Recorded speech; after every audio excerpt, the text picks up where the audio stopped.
In today's video, I'm going to teach you how to choose and organize a workspace in Monday.com. To get started, open Monday.com and wait for the main dashboard to load completely.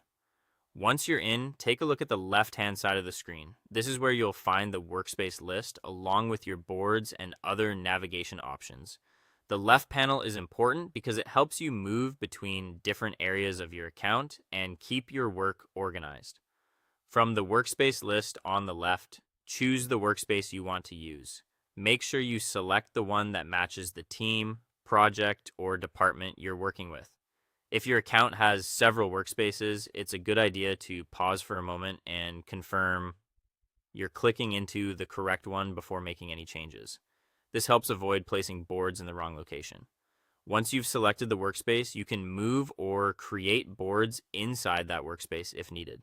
If the board you want is already there, you can simply continue working. If you need a new board in that space, this is the point where you would create it within the selected workspace so everything stays grouped properly.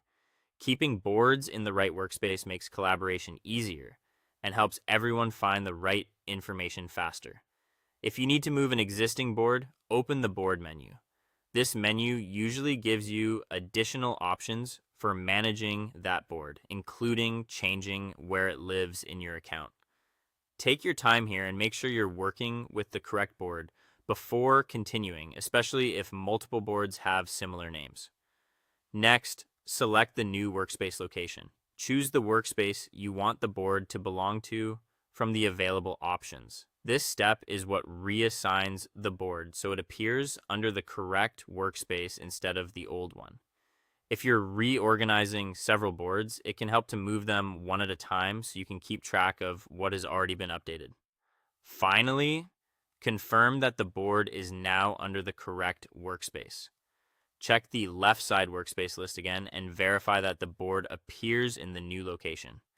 This final review is useful because it ensures your changes were saved successfully and that the board is now organized where it should be.